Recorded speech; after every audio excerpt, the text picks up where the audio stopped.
Hey people, VC vinyl community, okay? Bowie, Earthling. Yeah, I do interact. I do interact on Facebook pretty much daily, and there is a lot of activity regarding records on Facebook. Lavelle Carter, who every now and then makes videos, was playing Earthling this morning and showed it on his in the YouTube page. So I decided to put it on because I really like this Bowie album. So these last couple days, I've left the records out mostly that I've either been intending to play, have played, or have talked about, so I can do another Dereck's playlist for you. I will not make any guarantees that this is going to be a consistent way that I'll do this, because I like to be perverse like that. You know, I like to have the freedom to change my mind, but I am a creature of habit, and usually once a habit gets started, it stays for a while. So what's been on my playlist these last couple days, besides my own music, which I play a lot, I do listen to my own music a lot because I made it for my own enjoyment, but I'm also still hypercritical, trying to just hear, is this really on par with the rest of the world? Is it really okay the way it is? And because the answer is yes. I mean, if I had money and could afford, you know, a mixing engineer that really knows the equipment I work with, my stuff could sound like supreme, but I don't have the money, so I'm making it sound as good as I can, and that's good enough. So what have I been listening to? Rocket Juice and the Moon with God All Things Are Possible. This is a collaboration between like Damon Albarn, Tony Allen, the drummer from Fela's band, people like Erykah Badu and Flea and other folks. The main thing I like about this album is listening to the drumming. It's pretty cool. It's got some nice grooves, you know. But I just don't need the vocals like it seems like they're needed by most people. I don't need a voice to focus on to listen to music. The drumming is enough on this. Tony Allen is a monster drummer. Monster. Played some of this yesterday. This is fantastic. Triple Echo. Soft Machine's Triple Echo. This is a 3-album set that was released in 1977. It includes some unreleased material, as well as kind of a, not a greatest hits, but you know, kind of a look back. Has a great booklet inside that includes the Pete Frame family tree of the band, which is very informative. Those Pete Frame family trees are really valuable. He has a couple of books out. I don't have them. I wish I did. But regular feature in the music magazines of England for many years, and a lot of information to be derived from his family tree, family trees. Been listening to some jazz these last couple of days, and son of a gun. You know, something about these, one thing I've discovered about these Blake sleeves is they do get destroyed over time, depending on how you are with your records. I do a lot of sliding in and out, so this has happened, and eventually they come up, they pull apart, like the one for this one. It actually just came apart. Oh well, you know, nothing is permanent and nothing is perfect. But I was looking at Paul Motion Conception Vessel. This is just simply gorgeous, and if you haven't heard this album is like sitting on it's like sitting by a clear stream on a idyllic day. It's just beautiful on on ECM. Of note, Sam Brown on guitar. I don't know if Sam Brown has ever made any solo albums, but judging by his work on this one, he really should have. Paul Motion Conception Vessel. Just fantastic album. 12-inch single. I know some folks don't care for 12-inch singles. I like them because of the fidelity. Heartthrobs. Outside. They had a song called She's in a Trance that got played in the 90s. And one of the members was the sister to a member of Echo and the Mud Bunnymen. Pete DeFreitas' sister, I think, is in this band. Was. Heartthrobs. Early synthesizer work along the lines of Klaus Schultz, Tangerine Dream, Michael Garrison, Eclipse. He made a bunch of records, passed away in the early 2000s. But this is highly recommended if you like that burbling, sequential, Tangerine Dream-based synthesizer work. Michael Garrison. Even though this is a small label release, these can still be found easily and cheaply. Windspell, 1982. Once you hear it, you'll see what I mean. Excellent. Really excellent. Let's keep going. Really enjoyed this last night. Max Roach featuring Anthony Braxton. 1 and 2, 2 and 1. Live recordings. They are communicating. And this is incredibly captivating. You would think that just drums and sax or percussion and sax could, these guys blow it up. This is on Hat Hut Records. This is really wonderful. Max Roach featuring Anthony Braxton. Really good. Really excellent. Yeah, when I listen to music, even though I'll listen to music while I'm doing other things,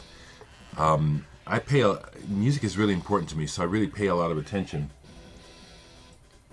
And I'm always hearing new things, like, for example, Terry Riley's A Rainbow in Curved Air. It came out in 1969. I'm familiar with it since then. I got turned on to Terry Riley as a kid in the 60s. My older brother, checking records out of the library. Steve Reich, too, and John Cage. So I was listening to Terry Riley as a kid. So when this came out, I was on it. But Poppy No Good and the Phantom Band, the B-side is the one that I needed to felt like I wasn't as familiar with. A Rainbow in Curved Air, I can almost hum it. So I listened to Poppy No Good last night. Intense. There's a reason why people like Terry Riley, Lamont Young, and his ilk are spoken of the way they are. Pioneers, just taking ideas and doing it. Intense. This is really intense, almost like jazz, really. Terry Riley. This is incredible. Cosmic Machine. It's a compilation of French electronic and avant-garde music from 1970 to 1980. Played a side of this last night, and this is this band. Again, I'm using the word fantastic a lot, but what I'm trying to say is that whoever compiled this, and it says on the inside, really did their homework. There's not a duff track on here, and everything sounds unique. Nothing sounds alike on here. Hadn't played this in years. Will Smith, bless him, who is suffering from cancer now. I hope he survives. But Will Smith is someone who used to work in Omaha, but he also wrote for Downbeat magazine, and he was a big jazz head. And I kind of knew him back in the 70s. A friend of his sold a big collection, and Will made sure that I bought some things, and this is one of them. Don Cherry's Complete Communion. This is an original mono pressing. BLP 4226, New York. Blue Note. I'm not all into that. I know some people that are, so that's why I share that much with you. I did check this out. This is an original mono. Fantastic date. Henry Grimes. Ed Blackwell is of note on this album. I love Ed Blackwell's kind of marching cadence to his drumming. Stratosphere. I pulled this. I haven't played it, but Jesse Cundiff, who is a VC member and has a record shop, got a copy of this in yesterday and was showing it online. thinking I might need it. I got Tangerine Dream for days. I do. 801 Live. Phil Manzanera, Eno, Bill McCormick. In some ways, this is like a Quiet Sun live album. In a lot of ways, it really is. And I love this album. And I also love the live version of Babies on Fire on here by Eno. 801 Live. This is great.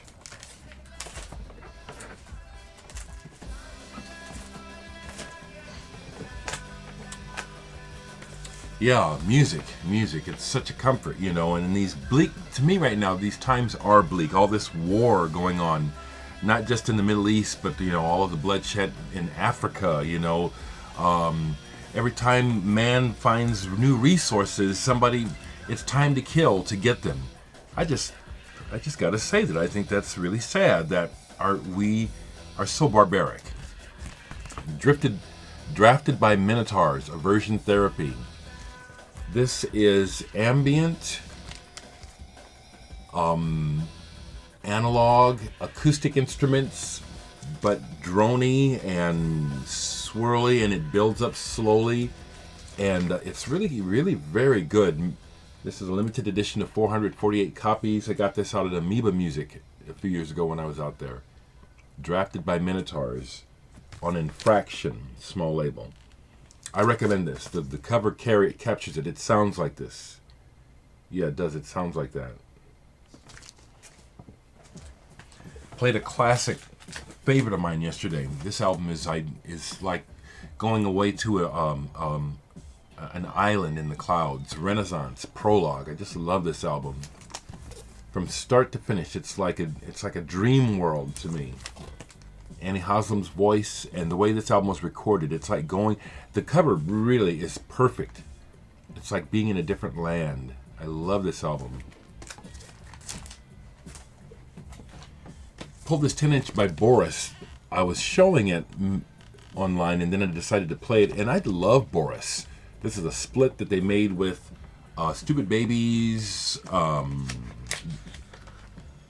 Go Mad, Damaged. It includes a DVD live performance. Unique looking, it's a picture disc, really. Isn't that wild? Damaged. Pretty cool. I like Boris. I have to be in the mood, but they're one of those bands that there's something about I use the word gravitas. There's something about the way they do things that it just cuts through. Played this yesterday, the West Coast Pop Art Experimental Band Volume 2. Musically, this is very interesting. The words, Bob Markley, they kind of creep me out because I know the story. I know he was like really into basically a pedophile, you know, picking up underage girls. That's why I got into this. The story is that he was at a private party that the Yardbirds played at when they first came to America. And Markley saw how the girls reacted, and he co-opted these guys who actually had a band and said, "Be my band." And so when you listen to the words, they're creepy. You know, the energy behind the words is ugly. It's ugly. The music is interesting. This is an original, so I think that's worth noting. You know, it's something also due to my background in psych as well as my own family history of abuse that I'm aware of. It's an original. Certain things that when they happen to you, they color your world permanently, and so this is something that I notice. I think it's something I notice maybe that a lot of people don't notice who maybe haven't been through what I've been through. So this is a real collectible album that stays in my collection, and I like the music, but the words are negative. That's the word. The words are negative. Yesterday was Kate Bush's birthday. Happy birthday, Kate Bush. So I listened to Sensual World all the way through. Mick Karn of Japan, who has passed away, figures in on this album to me big time. His bass playing on this album really helps to set a musical tone. I love Kate Bush. More Boris. I listened to Amplifier Worship a couple nights ago. They got that tone. You know, they do that heavy drone kind of sludge thing sometimes, but I love it. I love the way they do it. Flora Purin. Open your eyes, you can fly. That's ringware. It's not her face. A really optimistic, uplifting album. Brazilian music. Really, really optimistic music. Beautiful, uplifting. I think this band is from Sweden, and they're actually called Tages, T-H-E-E-S, but when they put it out in America, they called it Blonde.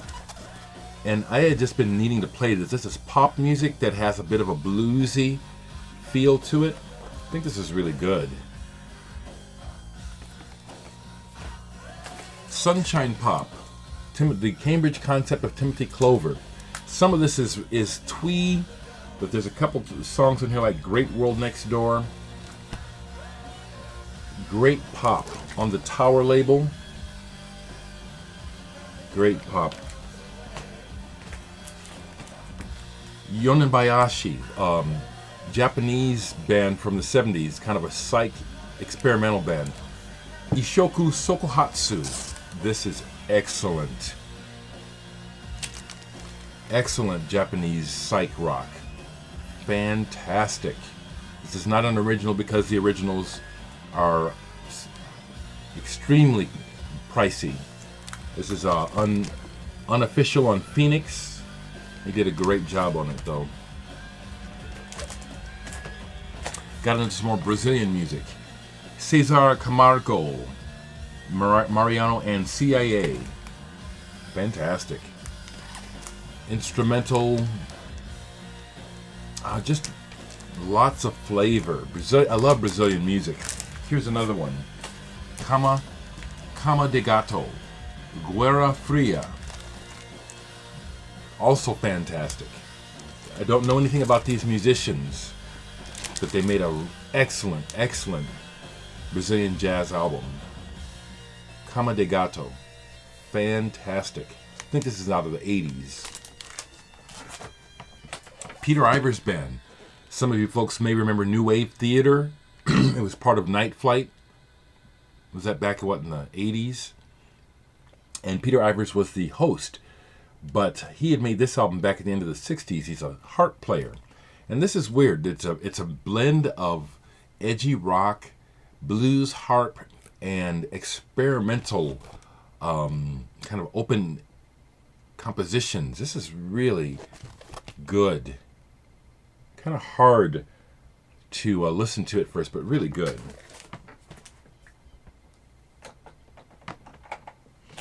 Sarah from Sweden, who hasn't made a video in a while that I know of, and moved recently, got a new job, and a whole bunch of stuff, was showing that she picked up a copy of this compilation, Pop Revolution. The old Columbia label comps were great. Look at that vinyl. And hers is a different variation of the rainbow. It's beautiful. So I pulled this to vibe with her. I actually played it too and enjoyed most of this. The United States of America cut on here makes this real special to me. It was time for some Frank Zappa, so I listened to Billy the Mountain off of Just Another Band from LA. Zappa is someone that you can love or hate. I love him and I accept him. He, to me, reminds me of the sort of person who had is real smart, really self-aware, and therefore domineering of others around him, which can be a pain. But he had something to offer, and I love it. Flash by Jeff Beck. I hadn't played this in a while, and Jeff Beck's playing on this is nice, but the songs and their attempt to make him relevant in the 80s just sucks. All the vocals on this album, I think, are horrid for my taste. Just horrible. Crap. Commercial, corporate crap. Not music, just product. Hate that. Thijs van Leer, Introspection 4, from Focus. A lot of classical pieces interpreted on here by him on flute. Beautiful, just beautiful. I think the last thing I have to show is Yellow Swans, Secession. Yellow Swans are no longer with us. They were a noise drone band, and really good at it. White vinyl. I don't... Nurse with Wound comes to mind. Okay, it's 20 minutes, and I just wanted to share another playlist with you. Last thing I'll say here is that on Facebook I had to unfriend someone again who I never knew, and I took him on because of an association, and this person was unfriendly. So I blocked him, or rather I unfriended him. Time went on. He requested to be a friend. I let him on again, and it started again. The thing is, I don't know this person personally, and it's like the way they come at me, it's like they're saying, well, you shouldn't say anything because, you know, you're not giving facts, you're not giving solutions. And it's like, I can say whatever the fuck I want, you know. When you're a personal friend and we have history together, that makes me care about whether or not I get through to you. But to someone who I don't know, who's coming at me like that, I could give a shit. And I've unfriended this person again because they come off like they're almost like they're being paid to either debunk me or somehow come up against me, you know. And it's like, I don't need this. I'm free. I can say what the fuck I want. You know, I don't have to prove my facts. And I'm unloading this because this is on my mind. And I just dealt with it again last night on Facebook. And I unfriended the person this morning. For that reason, that it would be different if we had history and we were friends. And I felt that there was a purpose behind this. But I don't know who the fuck this person is. And they keep coming at me as though I'm not factual in my view of world things. It doesn't matter if I'm factual or not. I see what I see. You know, it's my experience, it's my perspective, it's my perception, and I can share it if I want to.